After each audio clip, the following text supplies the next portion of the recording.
Bonjour mesdames et messieurs, bienvenue, vous êtes sur RTI 1. Le président Alassane Ouattara est depuis jeudi au Kenya pour assister à la 6e conférence internationale sur le développement de l'Afrique, TICAD 6, conférence dont les travaux s'ouvrent aujourd'hui même, samedi, à Nairobi. On retrouve Abiba Dambele Sawe, notre envoyé spécial sur place. Pour la première fois, la conférence internationale de Tokyo pour le développement de l'Afrique, la TICAD, est organisée sur le continent, à Nairobi, au Kenya. Ce grand rendez-vous, qui se tiendra désormais tous les 3 ans, va accueillir 6000 participants venus de toute l'Afrique et du Japon et des représentants des organisations internationales, ainsi que des bailleurs de fonds. L'hôte officiel de l'événement, le président Uhuru Kenyatta, a échangé avec le président Alassane Ouattara ce vendredi matin. Une cinquantaine de chefs d'État sont attendus. 150 entreprises japonaises accompagnent le Premier ministre Shinzo Abe, qui a eu un entretien avec le président Alassane Ouattara au centre de conférence Jomo Kenyatta de Nairobi. Nous avons eu un entretien très fructueux avec le Premier ministre Shinzo Abe. Je sais qu'il est très attaché à développer les relations entre le Japon et la Côte d'Ivoire. La visite qu'il a effectuée en Côte d'Ivoire en janvier 2014, après la TICAD 5 à Yokohama. Et cette fois-ci, notre volonté commune, aussi bien avec la Côte d'Ivoire qu'avec le continent africain, c'est d'aller plus loin dans l'industrialisation et la diversification de nos économies. Et il m'a fait rencontrer également des chefs d'entreprise sur un certain nombre de projets, que ce soit dans le domaine de la santé, dans le domaine de la transformation de nos produits, dans le domaine de l'eau potable, du gaz. Alors donc c'est dire que le potentiel d'investissement est très important en ce qui concerne la Côte d'Ivoire et moi je m'en réjouis. Le Premier ministre et moi nous nous rencontrons régulièrement à l'occasion de réunions de l'Assemblée générale des Nations unies, mais également des sommets. Au centre de cette 6e TICAD, l'industrialisation du continent, l'amélioration des systèmes sanitaires et la promotion de la stabilité sociale face à la pauvreté et aux extrémismes. Ici en Côte d'Ivoire, débuté le lundi 22 août dernier les épreuves écrites du BTS. Le brevet de technicien supérieur session 2016 ont connu une perturbation hier vendredi dans les villes de Bouaké et de Korogo. Selon des informations recueillies à Bouaké, une erreur dans la distribution des sujets a provoqué le changement de sujet. Donc en finance comptabilité prévu pour démarrer à 8h. C'est à 10h30 que les compositions ont repris.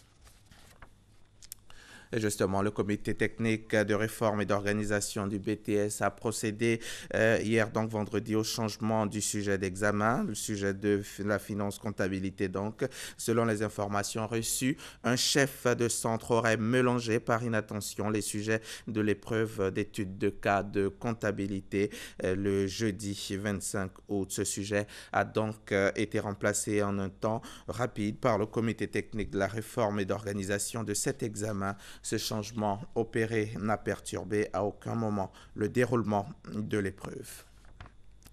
La Côte d'Ivoire consomme plus de 350 000 tonnes de poissons par an. Une partie de ce poisson provient de la pêche artisanale et industrielle, mais par manque de moyens de conservation, 30% des captures n'arrivent pas dans l'assiette du consommateur. Pour le reste qui arrive à la consommation, la qualité du poisson reste à désirer. Nos reporters Victorine Yaoyobo et Serge Koléa vous amènent donc au port de pêche d'Abidjan et à Bobo Doumé pour voir comment se fait le débarquement et la conservation du poisson que nous consommons. C'est parti.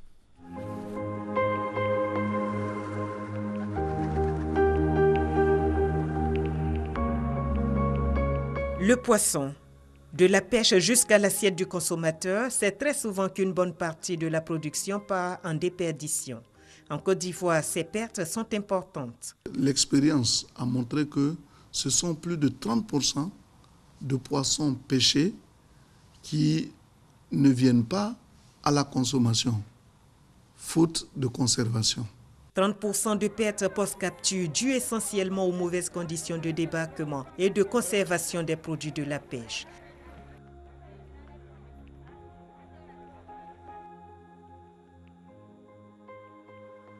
Pour comprendre cette situation, rendons-nous au port de pêche d'Abidjan. Ici, le décor n'est pas reluisant. Des installations dépassées et un environnement malsain nous accueillent. Le poisson, ce produit qui recommande beaucoup de délicatesse, est traité selon des usages qui ne lui garantissent aucune qualité une fois sur le marché. Il y a des bateaux qui peuvent faire moins 3 jours sous l'eau. Mais quand ça vient, il y en a qui sont gâtés. Ce qui est gâté là-bas, ça se retourne.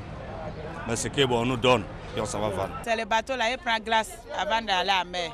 Ce qui est fait, c'est que le bateau n'a pas pris glace beaucoup. Et puis peut-être il peut venir au Yodi, on est allé là, il fait tard. Donc on n'a qu'à garder demain pour débarquer. Donc c'est ça qui vient que ça devient fatigué là. Ces protéines halieutiques destinées à la vente et à la consommation ne bénéficient d'aucun soin. Furtivement, notre caméra a pu capter des images saisissantes avant que les responsables voient d'un mauvais œil cette présence gênante. Qu'à cela ne tienne, nous avons réussi à soutirer quelques informations en caméra cachée. Dans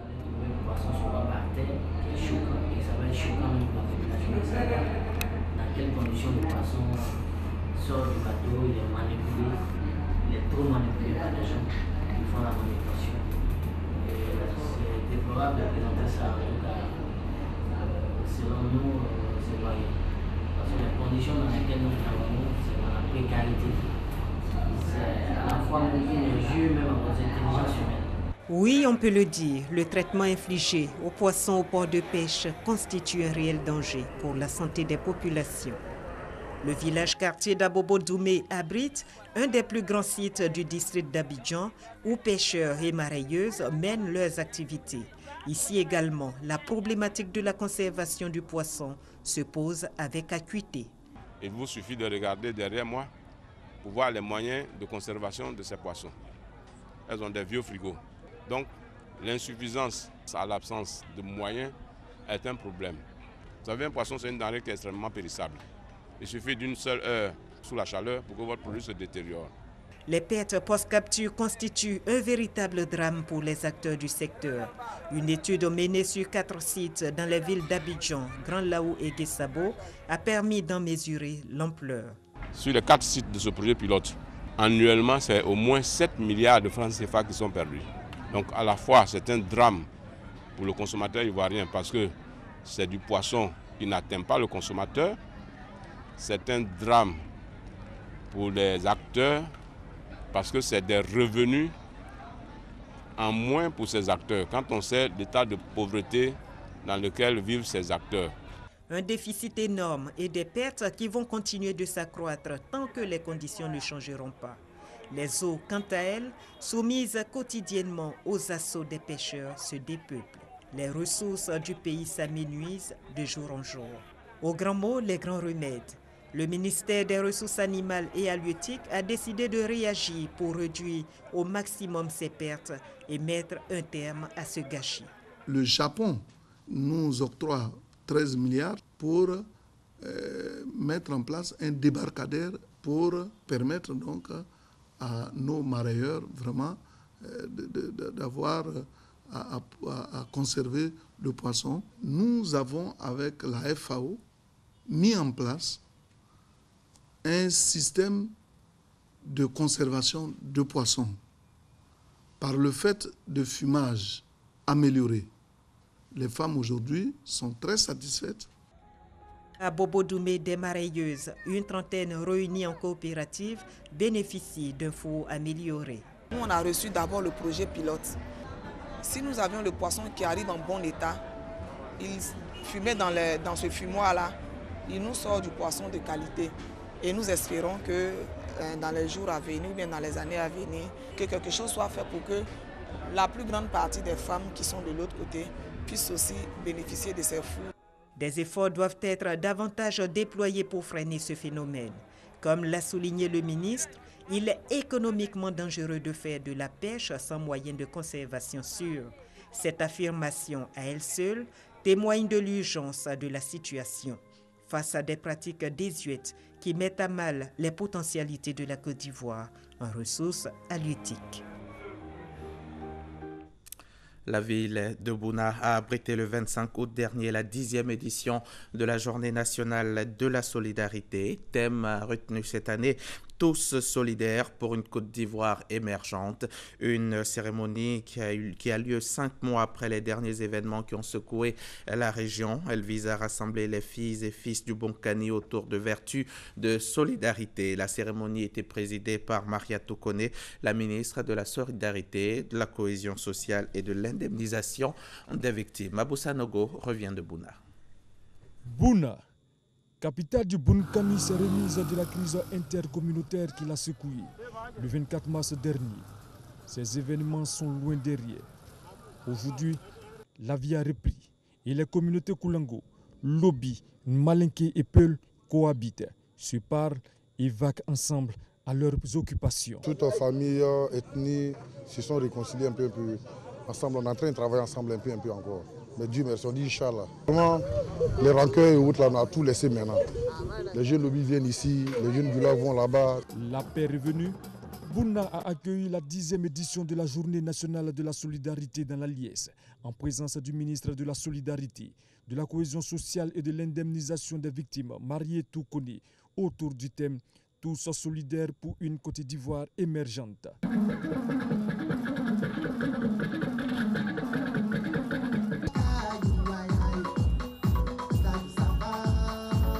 L'un des défis à relever dans le Bonkani, après avoir surmonté ces épreuves, demeure celui du revivre ensemble. L'organisation de la cérémonie à Bouna, c'est pour montrer que la solidarité, c'est vraiment le ciment de la société.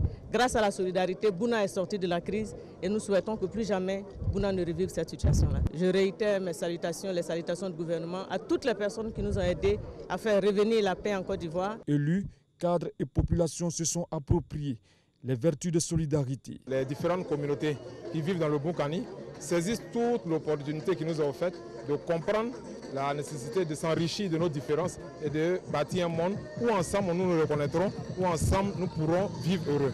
J'ai bonne foi que ça ne va plus jamais se reproduire parce que c'est une situation qui a fait énormément honte à l'ensemble des cadres de Bouna et je dois avouer que nous devons tout mettre en œuvre pour ne pas que ça arrive encore. Nous avons pour rôle d'accompagner le ministère de la Solidarité dans tout le processus de retour à la paix. Et cela passe par le dialogue, cela passe par l'écoute, parce qu'il n'y a aucune communauté dans le monde qui ne vit sans qu'il y ait un conflit.